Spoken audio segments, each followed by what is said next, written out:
Oi, gente, tudo bem com vocês? A gente está aqui com mais um episódio especial do podcast da Historiadora Radical. Dessa vez, diferente, porque eu tô com uma convidada. E a última vez que a gente recebeu uma convidada foi lá em 2024, faz muito tempo. E essa pessoa é muito especial, acho que é um tema muito especial. Eu ia falar desse tema, né, na última temporada a gente falou que ia falar de feminicídio, né, só que aí muito melhor quando a gente tá acompanhada, eu acho que eu não ia conseguir também fazer essa temporada sozinha, na verdade esse episódio. Você está ouvindo o podcast da Estrutura Radical, um podcast que conta histórias e humaniza mulheres. E aí, né, gente, a gente tá aqui com a Roberta, vou pedir pra ela se apresentar, provavelmente vocês já devem ter visto ela ali pela Historiadora Radical. Oi, Rô. Oiê, eu estou muito feliz de estar aqui com a sua presença.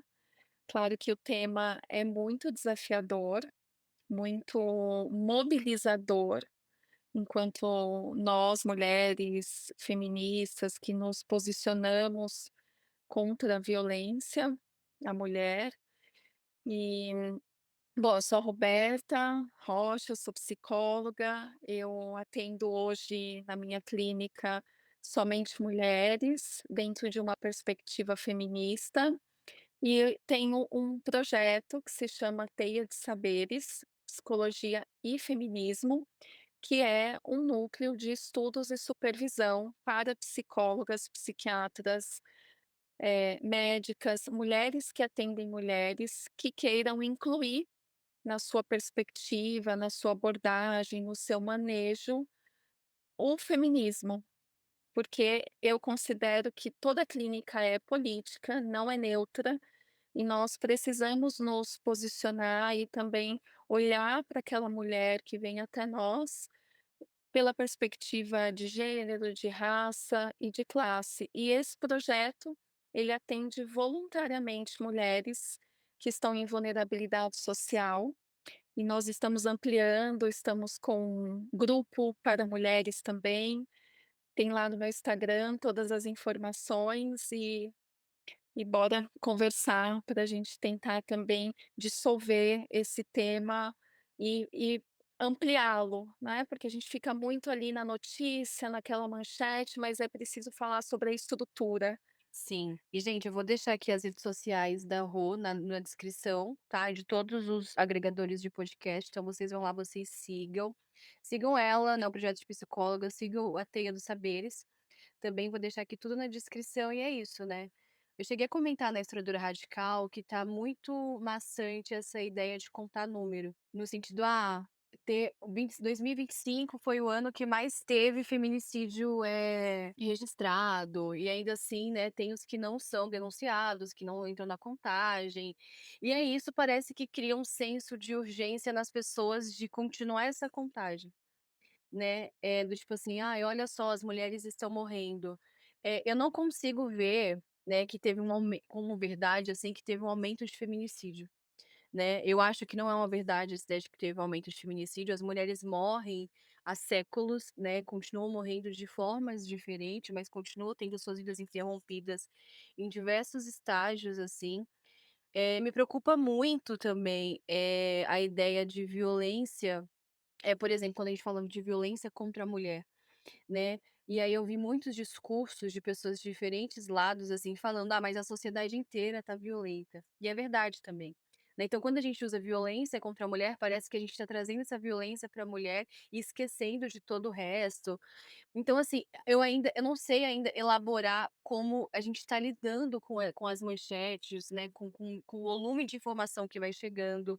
As mídias sensacionalistas, que era aquele jornal da Record, jornal do SBT, que falava muito de latrocínio, de homicídio, hoje só reporta, né, feminicídio, virou um caso de grande audiência e nenhuma das vezes eles citam a palavra estrutura, eles citam a palavra patriarcado, eles citam a palavra, né, vulnerabilidade da mulher, o que levou essa mulher a estar ali. Então, esse tipo de notícia, de como ela está chegando na sociedade, está me preocupando bastante. Sim, eu também fico bem preocupada, porque não é que as mulheres morrem, né, e tem sujeito nessa frase, né, as mulheres estão sendo mortas, e antes, elas eram mortas e elas não tinham, até antes disso, né, denunciar. Então hoje, eu também penso que não é que está crescendo, sempre existiu, agora a gente tem notificações, a gente tem as mídias também, para que isso fique cada vez mais escancarado, mas, eu também penso que antes de melhorar, vai piorar muito, porque as mulheres, justamente por essas mídias e por tantas, frentes de mulheres, como a historiadora, como ali no meu Instagram, a gente tem levado conhecimento para essas mulheres. Claro que dentro de uma bolha ainda, então a gente precisaria também, pensar como é que a gente poderia ampliar para que a mulher, ela saiba que o feminicídio, ele é a pontinha do iceberg, ele é a última coisa dentro de uma cadeia de violências que começa ali na estrutura, então se é estrutural, é estruturante.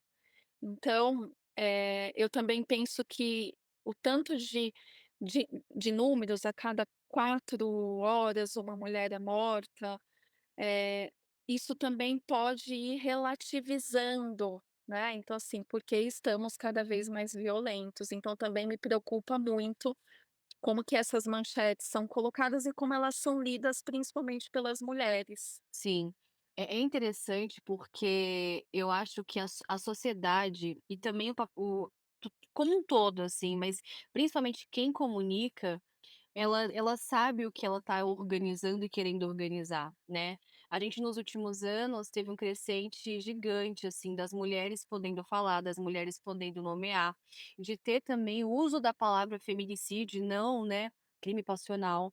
Embora eu ainda ache que o jornal, por mais que ele use a palavra feminicídio, porque tá no Código Penal, né, tá no Código Criminalístico, mas eu acho que a narrativa que eles constroem é ainda em cima da ideia de passional. Ah, é o ex que matou porque ele não aceitava o fim. Ah, é porque ele recusou não, ela recusou um beijo dele, ela recusou uma investida dele. Todas essas narrativas ainda estão dentro do que a gente entende como relacionamento passional. Né, então é muito complicado quando uma mulher vai ter a primeira vez, né, relatando aquilo, acesso a essa narrativa, e fala: "Poxa, mas os homens que gostam dela, que gostavam dela, é os que estão matando ela. Então o que que eu tenho que fazer? Parar de me relacionar com eles, né, escolher melhor. Ah, eu preciso saber de fato". Individualiza. Uhum.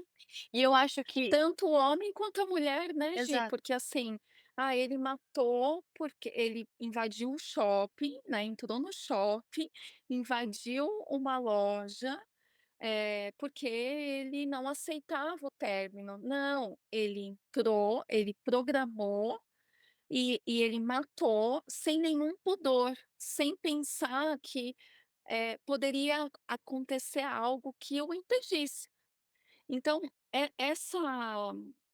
essa narrativa que você bem traz, ela tanto individualiza o homem quanto a mulher. Então, assim, por que que a mulher não sai, por que que ela fica nessa relação, e o homem mata porque ele estava muito apaixonado, ele não aceitou. E pouco se fala da estrutura, né, de como isso começa, né. Sim, sim, porque são violências, né, que principalmente pensando na história das mulheres transgeracionais, de como você conversou com outras mulheres sobre violência. A gente tem, por exemplo, mulheres mães que perderam suas filhas para o feminicídio, que sequer um dia falou sobre violência com as suas filhas. Né, que muitas vezes ela sofreu violência daquele marido, do pai daquela menina e não conseguiu narrar, né, e hoje ela fala, né, sobre o luto de perder uma filha para o feminicídio, então assim, é muito interessante perceber que além desse aspecto individualizante que as notícias está trazendo, né, e afastando muito o feminismo, porque nenhuma dessas notícias, eles dão recursos no sentido de falar: "Ah, o feminismo pode te ajudar". Ah, existe, né, no seu caso, projetos que pode acolher essas mulheres, em nenhum momento eles narram isso, é tipo assim, você vai denunciar para o Estado, e esse Estado geralmente não te protege, a família vai ter que fazer algo para te ajudar. do sobrenome, do nome, daquela herança ali, né, e nenhum outro movimento mais pode te ajudar. Então o jornal, né, as comunicações de massa, ela tira a responsabilidade política, né, e também fala que e de uma forma muito esquisita, assim, muito sutil, mostra que aquelas mulheres estão sozinhas. Né, porque, por exemplo, hoje eu estava vendo um caso de uma professora que foi morta há 15 anos atrás. O juiz falou que foi suicídio, mas ela recebeu 3 tiros do lado esquerdo e ela era destra. E aí hoje, através da mãe dela e da filha dela, conseguiram, né, levar esse caso, reabrir esse caso e levar para júri popular. Então, assim, é muito interessante perceber que as mulheres têm voz hoje em dia do que anos atrás, só que ao mesmo tempo eu ainda vejo como uma caminhada sendo forçada a ser sozinha pelas comunicações, né, onde você não sabem onde ir, como que eu vou buscar ajuda, preciso ser feminista para buscar ajuda, né, preciso estar dentro do movimento, se eu falar que é o patriarcado, se eu usar a palavra patriarcado, será que eu estou com concordância com o movimento feminista?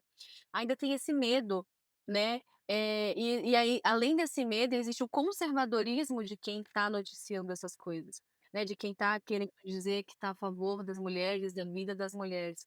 Não existe, né, estar a favor da vida das mulheres noticiando, feminicídio, se você não mostra quem está narrando o contrário disso, né, que são movimentos feministas, que são as mulheres, está falando que é possível viver uma vida, né, descentralizando o homem, que é possível você viver numa sociedade com cuidado entre mulheres, né. Então, são muitas coisas, assim, que a gente vê que tá fugindo da comunicação e de como vai chegar nas mulheres que são a maioria que vai ver esses jornais, né. Sim. E fica essa mensagem ainda, né, uma mensagem social que, a mulher que romper, a mulher que terminar, ou que fazer uma medida protetiva não é eficiente, não vai, intimidá-lo. Isso tudo também pode passar uma mensagem distorcida para essas mulheres, de que o Estado falha, a gente sabe que o Estado falha, então quando uma mulher ela vai fazer uma denúncia de violência doméstica, e eu também acho interessante falar disso, né, que o violência doméstica, ela hoje tem violência contra a mulher cada vez mais acontecendo em qualquer lugar, né, então assim, já não é mais a violência dentro de casa, então esses homens eles estão matando mulheres na rua, Uhum. indo atrás das suas mulheres, né, que eles têm como posse, essa sensação de posse.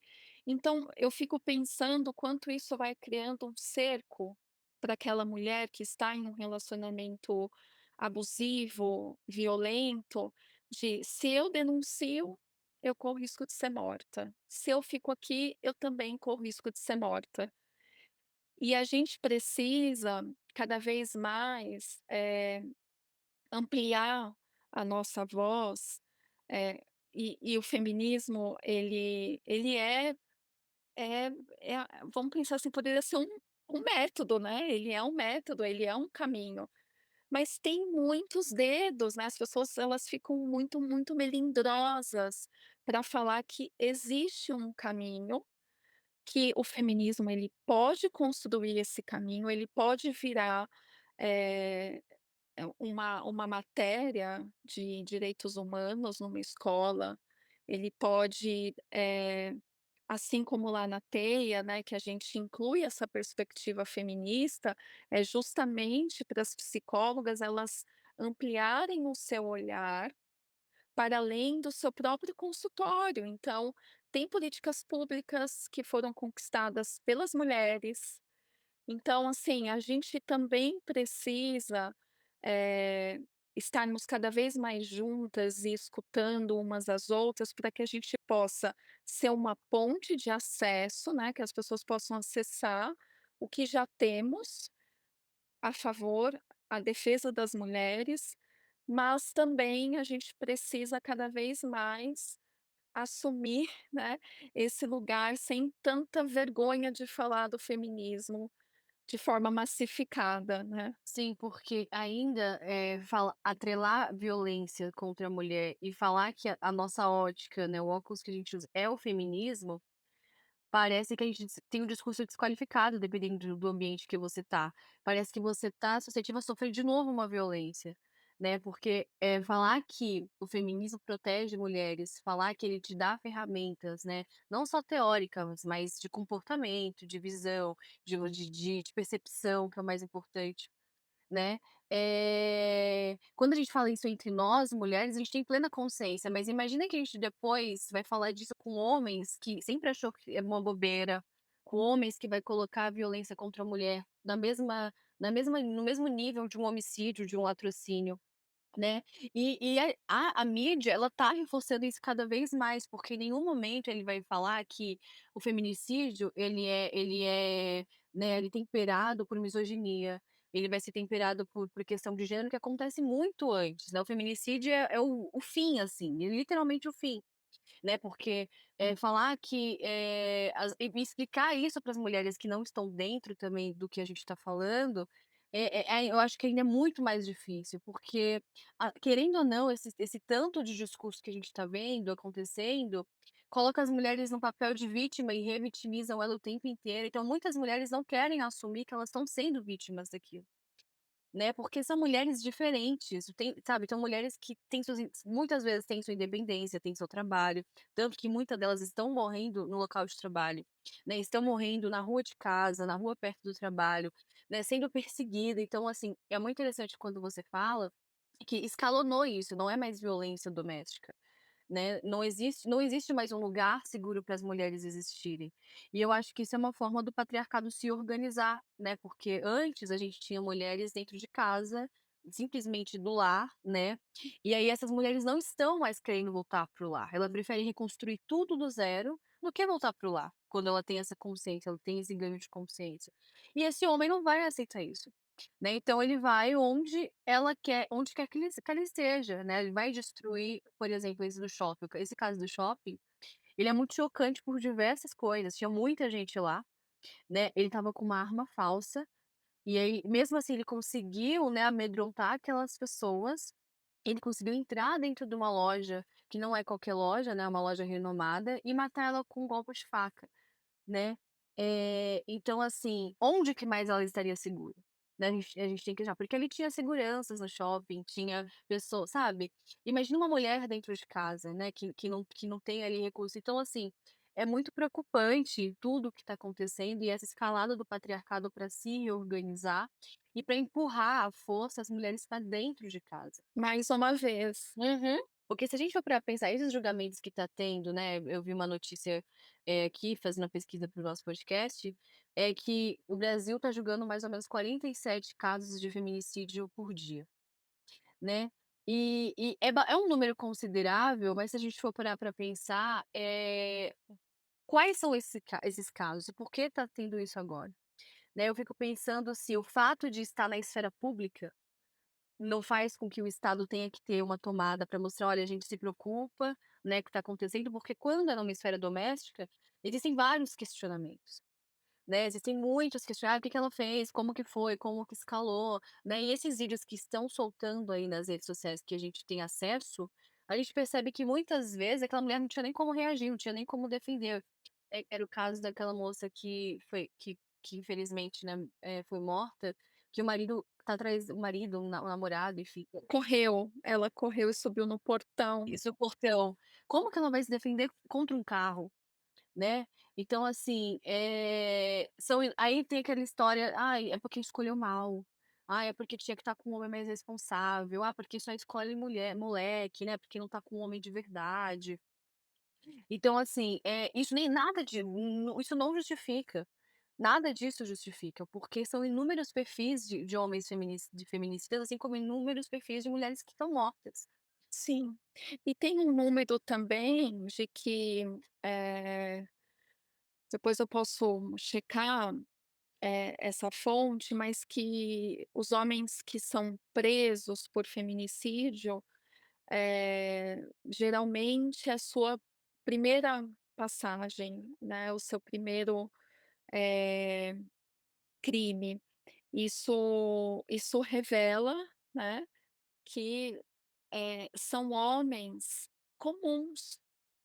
Então a gente tem, claro que dentro de cada crime vai ter também as suas camadas e tem barbáries, né, tem coisas que, mas esse homem que muitas vezes é visto por outros homens como monstros, ele monstros ou associa algum transtorno mental, né, pra também não assumir a responsabilidade enquanto categoria homem. Então eu posso imaginar, né, que a maioria desses jornais sensacionalistas é um homem apresentando, né, deve ser um editor ali também. E aí, ou coloca esse homem, né, nesse lugar de monstro, de psicopata, de maluco. E uma coisa que eu também acho importante trazer, o que eu vejo de manifestações de homens é também numa fala muito violenta. Tem que matar esse cara, tem que morrer de forma mais cruel quando estiver preso. E aí eu fico pensando nisso, que uma coisa vai alimentando a outra, os homens não vão se vendo como categoria dessa sociedade, não, eles não percebem a sua socialização. Pouco se fala sobre eles serem socializados para odiarem as mulheres, então eles aprendem a ser homem pelo contrário do que é ser uma mulher, né, para ele não para não se parecer frágil, para não se parecer chorão, emotivo, uma menininha. Então tudo isso, né, são, essas mensagens que está dentro dessa cadeia. Então a mulher também ainda é muito incentivada a ser escolhida por um homem. Então, esses feminicídios que, principalmente os últimos que eu vi aqui de notícia que mais me chamaram a atenção, meninas jovens com 19, 20, 22 anos, com caras com 35, 37, 40 anos, né.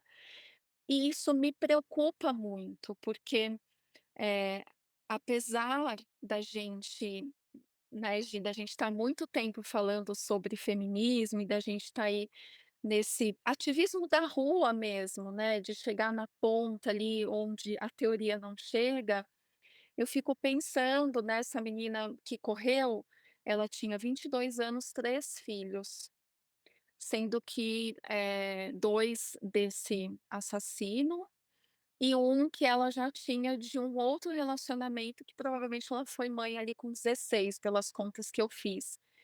Então eu fico aqui pensando, a partir desse lugar, a socialização da mulher, ela ainda está nesse lugar de você precisa ser escolhida por um homem. E as mulheres, elas, quando são escolhidas, elas têm um lugar.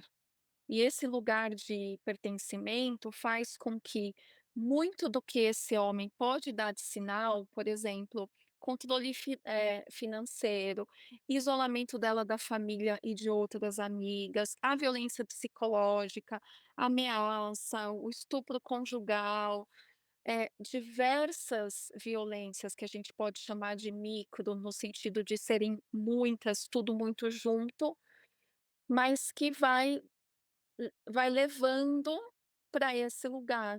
E a mulher, ela sem apoio, porque, como você disse, às vezes a mãe, a vizinha, porque a gente também precisa dizer que as mulheres são mortas, mas a gente tem muitas mulheres, a gente desdobra isso. Então a gente tem as mulheres brancas de uma classe, aí as mulheres mais pobres, negras, e as mulheres negras são mais assassinadas.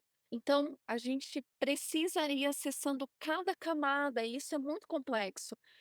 Mas o mais importante é o número, porque aí ficam lá, falando do número e da reparação. Ah, mas ele foi preso, ele agora a gente julga tantos casos. E não se vai para o lugar da manutenção, da restauração, da possibilidade de uma nova perspectiva das mulheres existirem, sem que a gente, tenha que o tempo todo ficar pensando se hoje, porque não é se acontece com a gente, é quando. Quando? Quando isso vai acontecer com a minha filha? Exato. Por isso que é muito importante ter pesquisadoras, mulheres que são estudiosas do feminismo, para conseguir identificar essas complexidades. Né, de que onde cada mulher está, onde cada mulher, né, sofreu a violência, como ela lidou com isso, quem é a rede de apoio dela, pra gente não cair na ideia de hegemonia de que todas as mulheres estão morrendo da mesma forma, elas estão sendo mortas sim. Por exemplo, uma mulher negra no caso, né, que elas são as maiores vítimas de feminicídio, porque falta muito recurso, né, a gente chegou no episódio passado, a falar como que ela vai chegar para denunciar para a polícia, sendo que o filho dela foi muitas vezes violentado por essa polícia, ela deve ter sofrido alguma violência policial, né, por mais que seja moral, um assédio, mas assim, são violências que vai ali criando feridas, né, então ela não tá segura nesse lugar, então assim, e essa mulher negra, ela quando ela entra no relacionamento, né, ela tá nesse lugar de escolhida, e mulheres negras geralmente não são escolhidas para estar em relacionamentos. Né, então, assim, são muitas camadas e claro que mulheres brancas também sofrem feminicídio por serem mulheres, né, independente de qual classe aqui, só que a violência ela vai escalonando cada vez mais que esse corpo vai ficando invisível, né, e descartável para o Estado, né, então é interessante a gente ter esse olhar, né, desses recortes para a gente poder falar como a gente vai conversar com essas mulheres. Né, como que nós aqui que estamos fazendo um trabalho de base, conversa com tantas mulheres diferentes, né, vai fazer com que ela se sinta segura naquele ambiente que está sendo novo a ser construído, né, que está ali se construindo, e não vai voltar, porque muitas mulheres não veem sentido quando a gente chega para falar com elas, né, e isso é uma das coisas mais difíceis, porque a socialização está aí. Né, isso que você falou também dos homens não se enxergarem como classe, é a isenção da responsabilidade totalmente, porque em nenhum momento eles, numa rodinha de amigos, eles rompem ali a piada machista, ele rompe a piada misógina, né, eles questionam os colegas, os amigos deles, até se ele fica em silêncio, ele tá colaborando com aquilo, porque aquele homem não tá sendo corrigido, diferente de uma mulher que é corrigida a todo momento, policiada a todo momento, né. Isso que você também falou das reparações, né, tem até a questão de estupro, que muitos homens que são presos por estupro, a gente vê os homens falando: "Ah, tomara que ele vire menininha na cadeia, né, tomara que seja estuprado", incentivando ali de novo aquela violência, né, do estupro, dessa violência contra os corpos, como se homem fosse o reparador da justiça, como se ele fosse o único, né, a resolver e não o responsável por toda essa violência que acontece, seja o estupro, o assédio, né, o feminicídio. Então o que que a gente vê hoje, né, é essa transferência de culpa que hoje os homens chamam de crise, né, eles estão em crise porque o feminismo está muito alto, as mulheres não respeitam mais eles, as mulheres dizem não, né, esses casos que a gente está vendo recentemente de mulheres que simplesmente disseram não, né, tipo: "Não vou ficar com você, não quero nada com você, não vou te beijar", e elas são mortas, é uma amostra muito clara de que os homens estão querendo ocupar um lugar que eles sempre consideraram deles, de que tipo assim: "Ah, se eu estou falando que eu te quero, se eu estou te escolhendo, você não tem direito de recusar". É um privilégio. Uhum. E esse lance do shopping, assim, me pega também simbolicamente, porque muitas mulheres, e eu já orientei mulheres que marcam encontros em aplicativos, olha, marca um encontro no shopping, em algum lugar movimentado. E aí agora fica essa mensagem, mas até no shopping a gente pode sofrer uma violência. E aí é como você mesma disse, o patriarcado ele vai se atualizando. E como ele é hoje a estrutura que é estruturante, então assim, toda a sociedade está sendo construída, nós estamos vivendo a partir desse pilar, é como se a gente estivesse construindo, a partir do feminismo, um novo pilar, que ainda não consegue sustentar a sociedade, mas que está ali. E aí eu fico pensando numa coisa que você falou também de, esse feminismo que também, ao mesmo tempo que se propõe a ser, eh, cada vez maior, ser esse movimento que chegue em mais mulheres, também muitas vezes comunica de uma forma que dificulta aquela mulher a acessar, por exemplo, um grupo de mulheres que que pode não se denominar feminista, embora isso para mim, qualquer grupo de mulheres que não seja feminista tá meio esquisito. Mas assim, também a gente poder rever a nossa comunicação, de que será que nós estamos comunicando de uma forma que aquela mulher que não é feminista, por exemplo, uma mulher religiosa, uma mulher, que não tem acesso às redes sociais e que o algoritmo, ou quando tem, ele não manda, este conteúdo. Que essa mulher, ela possa se sentir convidada, possa se sentir acolhida, e a gente precisa dizer que o feminismo é para todo mundo, inclusive para quem não se considera feminista. E esse é o meu desafio da vida. Hoje, atendendo mulheres evangélicas no meu consultório que antes não chegavam, mas agora essas mulheres estão chegando. E chegando justamente porque elas estão tendo acesso a alguns conteúdos em grupos de mulheres dentro da sua própria comunidade religiosa. Teve um vídeo recentemente de uma pastora que viralizou falando da violência doméstica, que elas não deveriam aceitar.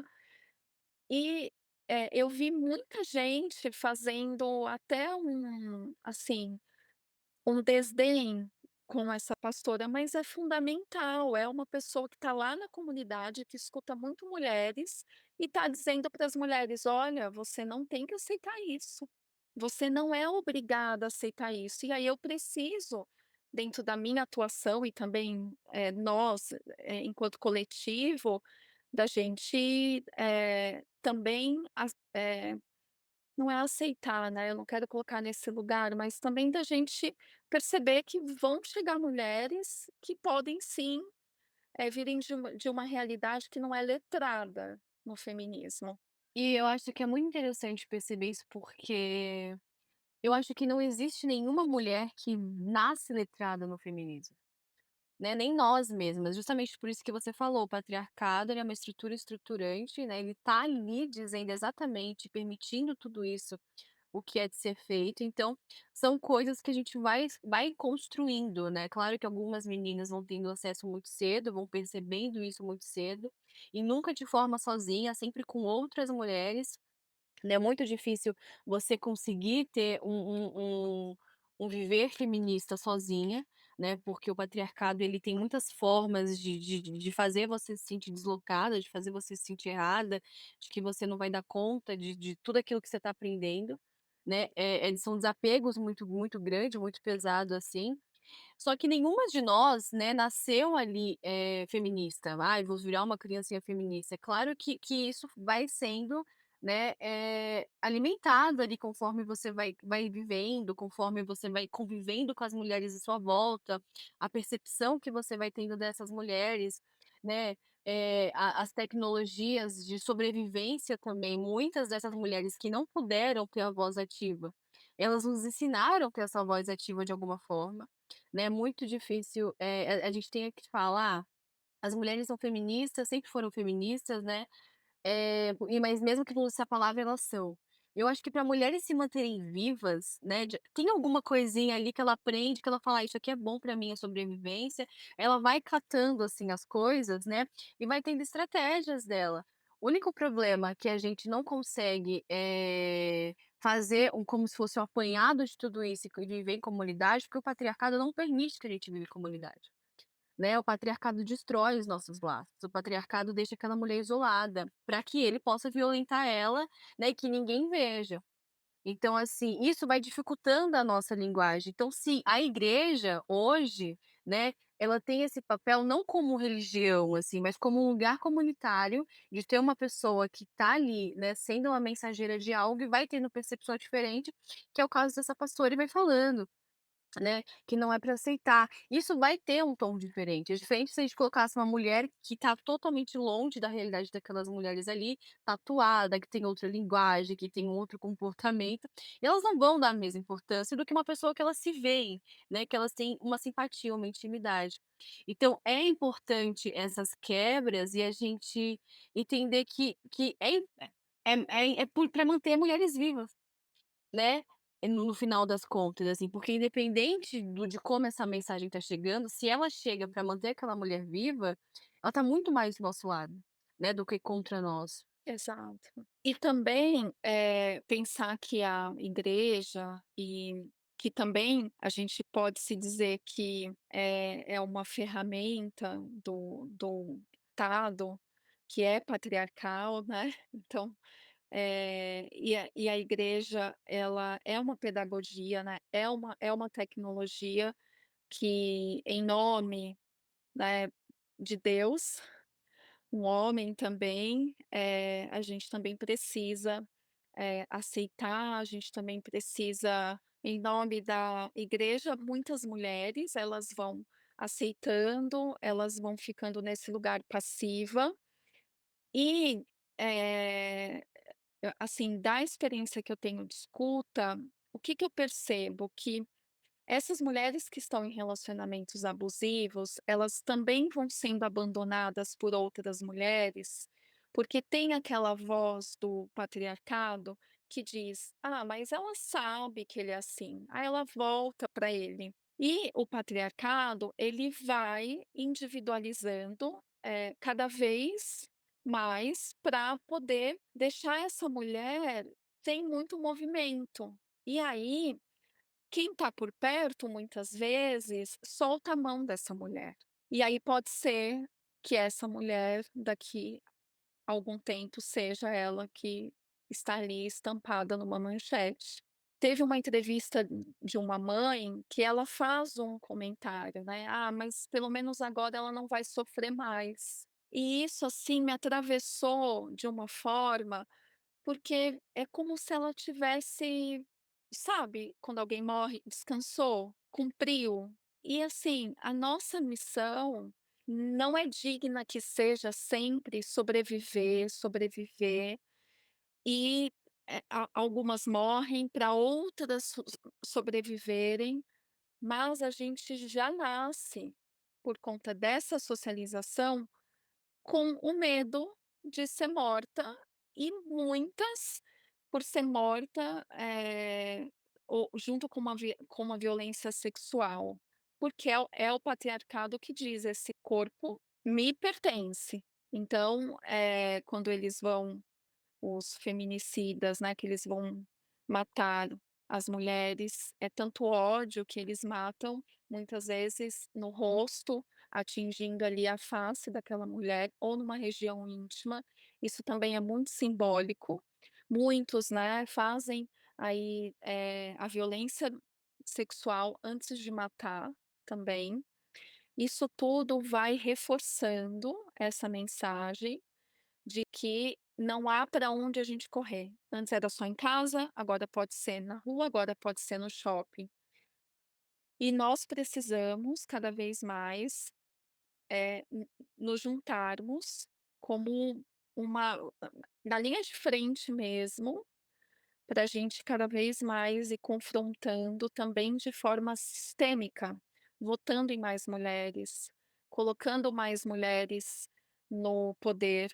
Dentro das empresas, se uma mulher tem um cargo de poder, contratar mais mulheres, para que a gente possa ter uma representatividade maior e esse pilar para poder, assim, um dia ser estruturante, poder acontecer a partir do feminismo. É esse feminismo que eu acredito. Sim, mas é interessante isso da questão de ver mais mulheres vivas e não é só mais o bastante, é ver mulheres vivas podendo viver mesmo, né, ocupando espaço, podendo falar e não ser rechaçada. Né, porque se ela está num cargo de liderança, e muitas vezes esse cargo de liderança é muito atravessado de misoginia institucional, daquela mulher não poder falar, daquela mulher ter que se vestir de tal forma, né, é porque ela está cercada de outros homens também. né. Então, assim, criar ambientes que tenham mais mulheres é importante, né, e é uma ameaça, porque, por exemplo, nessas últimas passeatas que tiveram manifestações de mulheres vivas, muitas das políticas que estavam falando ali, das senadoras, elas estão sofrendo ameaça. A bancada feminista do PSOL, por exemplo, estão sofrendo ameaça, a todo momento tem requerimento para que elas sejam exoneradas do cargo dela. Né, porque elas falam o que o patriarcado não aceita como linguagem. Elas denunciam coisas que para as pessoas que estão ali, né, para os patriarcas da política, não compete à política. Falar de violência contra a mulher, num lugar que você está debatendo sobre economia, né, sobre mobilidade, sobre qualquer outra coisa, mas tudo isso tem a ver com as mulheres, né. Falar de economia tem a ver com a vida das mulheres, falar de mobilidade tem a ver com a vida das mulheres, né. Vamos pensar nos cortes que o Tarcísio e o Nunes fizeram das políticas públicas das casas de acolhimento, né, cortaram verbas das políticas públicas das mulheres, né, então fecharam a delegacia das mulheres, fecharam casas de acolhimento, né, e tudo isso vai fazendo com que as mulheres não se vejam mais representadas, né. Para quem que eu vou denunciar? Para uma delegacia comum? Né, se eu for sair daqui agora, para onde eu vou? Né, fora que essas casas de acolhimento, elas são tão importantes, porque ela acaba mostrando que é uma questão estrutural comunitária, né, porque muitas mulheres têm vergonha de pedir ajuda para um familiar, né, tipo, poxa, pode ser que ela já tenha pedido uma vez, aí voltou, aí vai pedir uma segunda vez, vai ser ruim. Então essa casa de acolhimento, ela não vai estar ali para julgar, né, da mesma forma que um familiar que não entende toda a complexidade do caso, vai julgar. Então é importante que tenha casa de acolhimento, né, e isso que o Tarcísio fez e o Nunes fizeram, é uma estratégia de manter, né, as mulheres ali confinadas e não ouvidas, né. E pouquíssimo se falou, e é claro que os homens da política, até eles sendo de esquerda, eles não falaram nas suas declarações, né, sobre isso. Aí a gente tem essas mulheres que ficam em casa de novo, né, com seus filhos, não podendo denunciar, não podendo falar com os familiares, porque é aquilo que você falou, poxa, ela vai sofrer, só sofre, ela sabe que é isso mesmo, né, vai se normalizando essa narrativa, porque aquela mulher talvez também não vê como salvar ela, né. Eu fico pensando na rede de apoio dessas mulheres, que deve ser muito cansativo também, porque não tem muito recurso. Ela já tem que ter a sua sobrevivência ali, aí ela vai ter que lidar com a sobrevivência de uma outra mulher que tá sofrendo também, e assim, aí a única coisa que elas têm, eu acho que é importante ter é a escuta, né, a visita ali, a presença, só que por uma coisa que é estrutural, isso vai cansando as mulheres, porque os recursos são mínimos, são recursos que esgotam, recursos psicológicos, né, que adoece o corpo também. Então assim, é muito complicado da gente poder falar, "Ai, a gente precisa de um futuro de que mulheres vivam", sendo que a todo momento a política, né, tá mostrando que vê a gente como uma ameaça, que vai fazer recortes mesmo, né, que os caminhos aí, as soluções que os homens dão é essa questão de punição, punição, punição, punição, mas que é só para quando o caso já aconteceu. Né, e não como uma medida que, tipo assim, vamos falar, vamos deixar o feminismo entrar, né, por exemplo, quando o feminismo estava entrando nas escolas, estava falando que era educação sexual, né, educação de gênero, e aí teve toda a perseguição, muitos professores exonerados, né, muitos professores sendo perseguidos, professoras também sofrendo ameaça, né, então, é tudo muito sensível nesse tema, ainda porque a gente tá falando de mulheres. Né, e de vidas de mulheres, assim, eu acho que ninguém se importa, né, assim, no sentido do vamos se importar com as mulheres de fato, a não ser as mulheres que querem que outras pessoas se preocupem com a gente também. Né, porque vem desse lugar do eu tô cuidando de outras mulheres, porque eu também entendo que eu preciso ser cuidada, que eu preciso ser protegida, né, que eu preciso desse acesso, principalmente as mulheres que se expõem, por exemplo, de forma pública, né, que vão ser perseguidas, vez ou outra vai sofrer ameaça, vez ou outra vai ter alguém que te reconhece, né. Então, assim, é tudo muito sensível ainda. E o Brasil, né, pensando no que a gente tem de como Brasil, ele nunca gostou de mulheres que têm autonomia, né, a história do Brasil não permite isso pra gente.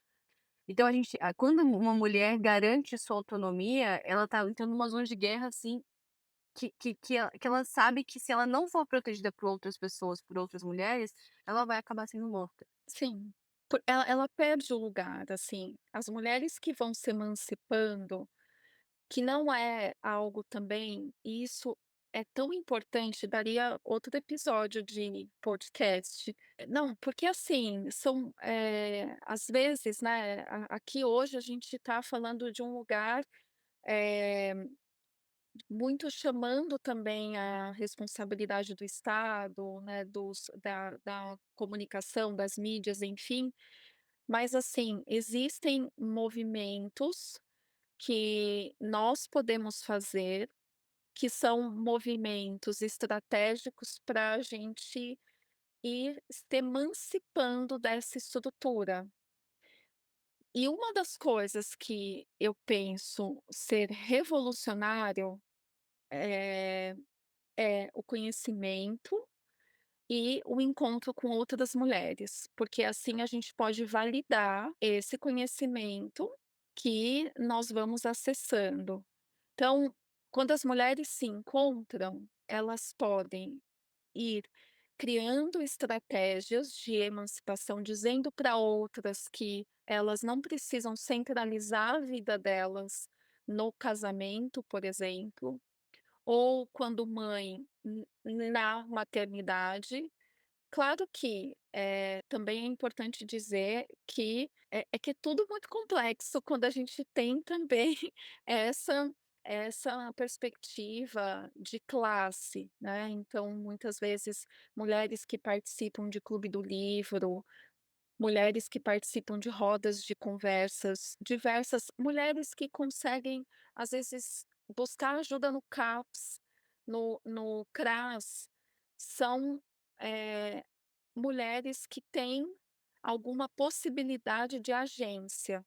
Agora, as mulheres que estão trabalhando 10, 12 horas por dia e que estão nesses relacionamentos, que chegam em casa e que precisam preparar a comida do marido para ele não ficar bravo e chegar e ser violento com os filhos ou com ela, são essas mulheres que a gente precisa, de alguma forma, e isso a gente vai conseguir quando cada vez mais a gente se juntar para poder chegar próximo dessas mulheres.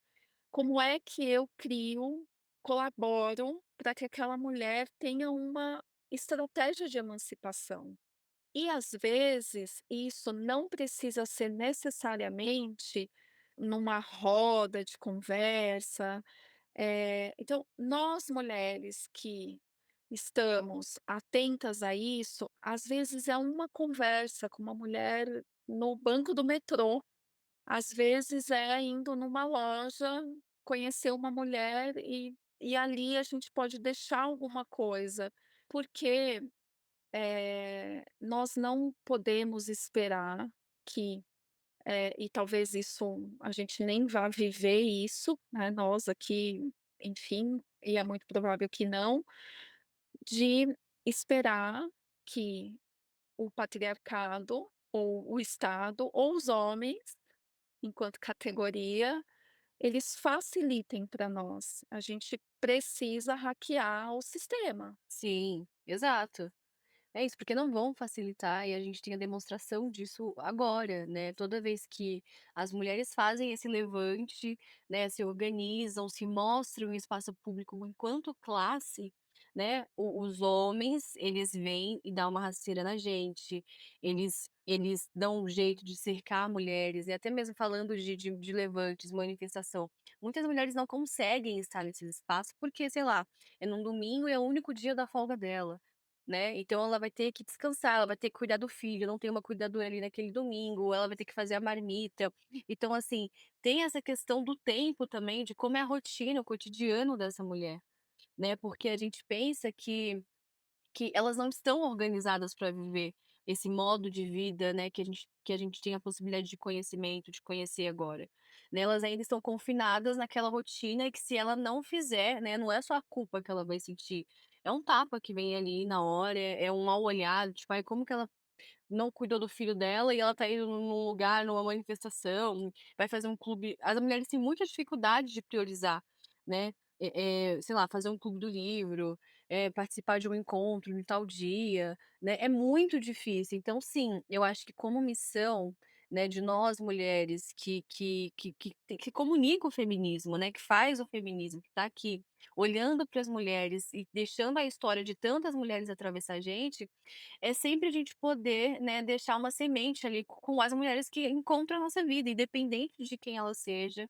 independente de onde ela está, né, e um passo importante para a gente entender isso é romper, né, essa rivalidade que muitas vezes acontece no silêncio com outras mulheres. A gente convive com mulheres, trabalha com mulheres durante 1 ano, 2 anos, meses, e a gente não sabe da vida daquela mulher. Né, porque tem aquela rivalidade que o patriarcado plantou na gente, de que a gente não pode conhecer as histórias uma das outras, de que a gente só pode conhecer a história das nossas melhores amigas, as amigas mais íntimas, né. E isso é uma mentira, a gente pode conhecer histórias de várias mulheres. Não pode fofocar, que colocaram a fofoca como algo ruim, e a fofoca salvou muitas mulheres, inclusive. É, exato. Então eu acho que a gente tem inúmeras ferramentas, assim, eita Bel, espera. Então sim, né, voltando, essa questão da fofoca, é justamente isso, a comunicação rápida que a gente não é permitida, né, de conversar com uma mulher, conhecer uma mulher e ter simpatia por uma mulher só porque você viu ela. Isso não é permitido e por isso que muitas vezes, né, a gente se isola, a gente isola outra mulher também que fica meio naquele medo: "Ah, será que eu vou falar com ela? Será que ela vai me achar falsa? Né, será que ela vai achar que eu tô querendo alguma coisa?". Então, assim, tudo isso fortalece o patriarcado, né, não fortalece a nossa conversa, a nossa comunidade, estar entre mulheres, né. E isso é muito importante para que muitas coisas sejam evitadas, né. Na Historiadora Radical eu fico muito feliz de ter mulheres de diferentes histórias, né, e que muitas ali, né, conseguiram se divorciar por trocar com outras mulheres, né, porque falta esse encorajamento, né. Então sim, é importante que mulheres criem espaços, se tem possibilidade de criar espaço, né. Eu defendo muito que mulheres que são criativas, que criem seus projetos, comuniquem com outras mulheres, né, por mais que ele não tem que ter um tempo, pode ser que esse projeto seja 1 mês, 2 meses, para a vida toda. Mas criem, porque isso vai chegando em mulheres, né, que a gente não imagina a proporção que isso vai tomar, né. Por isso que trabalhos como o seu, né, que de outras mulheres que estão por aí, são importantes, né, porque a gente está comunicando algo que é, poxa, a gente que se quer viva, né, a gente quer criar, a gente quer existir, a gente quer que outras mulheres estejam vivas. E tem uma coisa, dessa de viver e existir, que nós estamos há séculos, sendo, eh, sendo objetificadas e o nosso existir, a nossa subjetividade, a nossa identidade atravessada pelo patriarcado. Então, mesmo nós que, conversamos sobre isso, que promovemos conversas sobre isso, que, os nossos trabalhos, eles foram pautados, a gente poderia estar, em outras frentes, simplesmente vivendo, porque tem isso também, eh eh, toda essa estrutura, e ter uma mulher que não tem tempo de pensar nisso, que ela pode ter uma outra identidade, que a subjetividade dela, ela pode ser fluida, ela pode um dia ter tido uma relação que ela centralizou, e aí ela teve acesso a algum conhecimento ali no, né, na própria relação dela, de ser possível descentralizar, mas não, o sistema que a gente vive, ele é tão bem feito para que a gente, vá intelectualmente, para que os nossos corpos também sejam limitados, determinados pelo olhar do homem.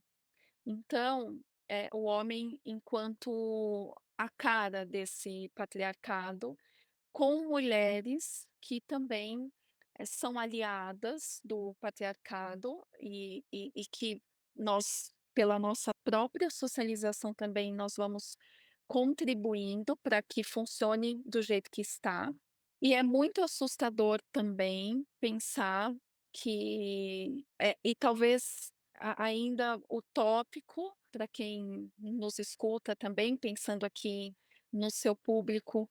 Tá, então a gente não tem nenhuma expectativa de como esperançar, né, eu acho importante, né, acho que a gente está caminhando para o fim, mas assim, como a gente pode esperançar? Eu fico pensando nisso, né, como é que a gente pode, sim, ir sobrevivendo, porque nesse momento, a gente está partindo desse lugar, e cada vez que eu penso nisso, essa semana que eu estava bem angustiada, bem desesperançosa, te mandei uma mensagem e a gente está aqui. A partir dessa mensagem que eu mandei, eu quero muito contar isso, que como eu trabalho com mulheres e a minha escuta diária é de mulheres, de diferentes mulheres também, diferentes classe, raça, eh, condições, enfim, histórias.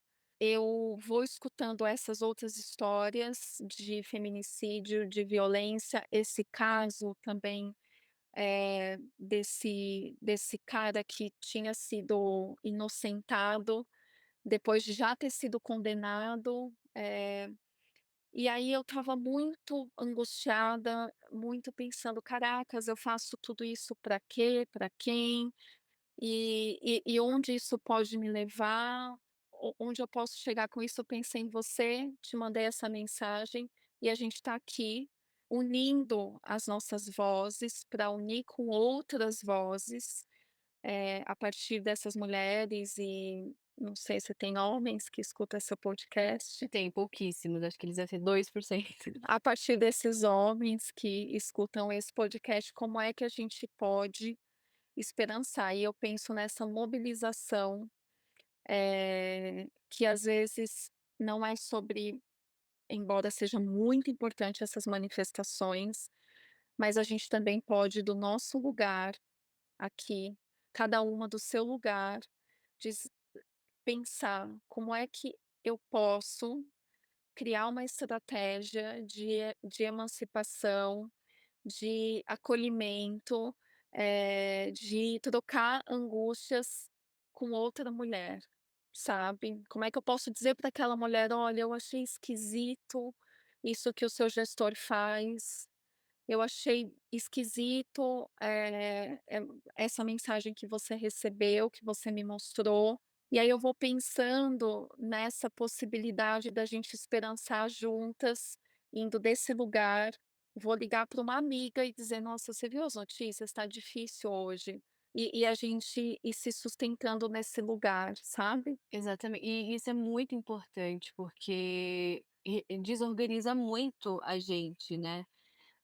Acaba meio é como se tivesse uma quebra, assim, as coisas estão se movimentando, aí a gente tem um acúmulo de informação e de notícia, de história de pessoas, e aquilo vai narrando, e até que você se desorganiza, assim. Não é fácil estar desse lado também, por mais que eu acho que nós estamos, fazendo exercício da nossa autonomia aqui, né, é pesado, é muito pesado, assim, estar aqui e ter que digerir tudo o que está acontecendo, e chega nesse momento mesmo da balança, do tipo: "Será que tá resolvendo, né, será que tá ajudando tudo isso que eu faço? Ou, assim, é inútil, a sociedade vai continuar como está", né, mas a gente pode ouvir isso a partir do que a gente está fazendo mesmo, a partir desse nosso encontro, do encontro com outras mulheres, né, de falar: "Poxa, tem pessoas que vão conseguir me escutar e vão conseguir me entender", né. Eu fiquei muito feliz quando você mandou a mensagem, porque o podcast estava atrasado há uns dias aí, de eu enrolando, tipo: "Ai, vou falar disso, não vou falar disso". Eu falei: bom que tem outra pessoa querendo falar disso, porque isso ajuda a gente a se organizar de volta, né, a ver a importância que os trabalhos que vêm a partir da nossa autonomia têm, né. Então, é muito bom ter você, ter outras mulheres com a gente, né, que fale: "Poxa, a gente é isso que a gente está fazendo, e é por isso que a gente ainda tem que continuar fazendo", né. A gente vai se desorganizar outras vezes no sentido do sentimento mesmo, de ficar sobrecarregada, de ficar sem esperança, né. Mas eu acho que a partir da nossa própria realidade que a gente está construindo, a gente consegue ver que tem muitas mudanças, E que, poxa, se você consegue conversar com uma, 2, 3 mulheres, né, e focar em coisas que o patriarcado nunca permitiu, já é muita coisa. Então, eu acho que é isso que a gente tem que continuar fazendo, a gente tem que continuar, né, muito além de ocupar, mas é continuar se ouvindo, né. Tem uma frase da Alice Walker que eu gosto muito, que ela fala sobre cansaço, e aí ela fala: "Toda vez que eu me sinto cansada, eu preciso de um ombro para eu deitar a cabeça, né, e no outro dia amanhã é um outro dia", né. Então, assim, a gente também tem isso. Muitas vezes a gente fala: "Poxa, a gente tem que estar na ativa", mas essa conversa aqui, pelo menos para mim, foi um descanso de organizar tudo o que estava acontecendo e falar: "Poxa, é isso, né, amanhã é um outro dia, depois um outro dia", e a gente vai construindo isso que a gente está construindo, que a gente quer construir. Né, que é esse viver feminista, esse viver com autonomia, esse viver onde tenham mulheres vivas, porque nós estamos vivas, né, aqui conseguimos fazer muitas mudanças que nossos antepassados provavelmente não conseguiram fazer. Quantas morreram para a gente poder hoje conseguir dizer o que nós estamos dizendo aqui.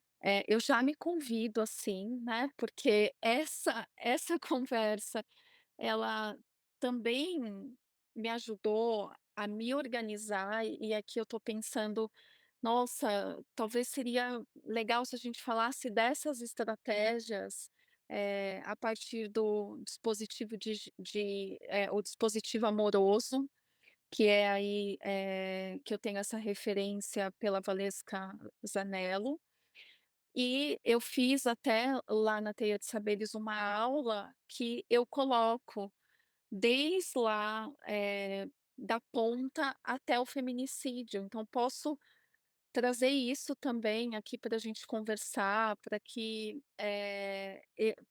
um episódio fique como uma referência de: "Olha, tem caminhos que já estão sendo construídos". Então eu peguei esse conhecimento da Valesca Zanello, que é uma mulher ativista, psicóloga, que vem com a ciência, né, que vem com todo esse aparato. E que já foi aluna da historiadora, ela já fez aulas. Mulher maravilhosa, ela é incrível. Então, e somar isso, sabe, para que a gente possa, eu não preciso criar uma coisa nova, diferente. Eu pego todo esse conhecimento da Valesca Zanello e vou trazendo para minha atuação. E acho tão importante que, cada vez mais as pessoas conheçam mulheres como a Valesca Zanello, porque é uma mulher muito comprometida com as mulheres, né, então isso também é incrível. E só para finalizar aqui da minha parte, na Teia de Saberes, quem estiver precisando de uma escuta a partir de uma perspectiva feminista, a gente oferece uma sessão única, e a partir dessa sessão única também tem a possibilidade de participar do nosso grupo terapêutico de mulheres. E eu também vou oferecer essa sessão única para outras ONGs, instituições que já estão fazendo seus trabalhos com outras mulheres, para somar forças, né, assim, as pessoas podem chegar diretamente pela teia, e eu também quero chegar e somar junto com outras frentes. Então, se alguém conhecer alguma ONG, algum trabalho que esteja precisando de psicólogas, agora a gente tem uma psiquiatra na teia, Cris, maravilhosa. Entra lá no meu Instagram que tem todas as informações. Teia dos Saberes, acho que eu sou tão, né, toda assim. @teia dos saberes, né. Vai estar na descrição, gente. Mas é isso, eu acho que é isso, a gente tem uma das formas mais estratégicas que a gente tem, que a gente pode fazer um episódio sobre estratégia, é dar continuidade nos trabalhos das mulheres, né. É passar para frente o que a gente aprendeu, o que a gente desenvolveu e deixar aí o mundo, né, com esse acúmulo de conhecimento das mulheres que vem da gente, porque de patriarcado a gente tá cheio, né, farto, por isso que eles se reorganizam, reorganizam, reorganizam o tempo inteiro. Então eu acho que é isso, Ru. Obrigada, a gente que chegou até aqui, todas as informações tá na descrição, inclusive se depois a Ru quiser passar os links das notícias que ela mencionou dos dados, eu também coloco lá. Se você chegou até aqui, comenta com uma 1 sim aí no seu player, pra gente saber se você escutou até o final, tá bom? E é isso, a gente vai ter a Roberta aqui mais vezes no podcast. Um beijo pra vocês, gente. Tchau.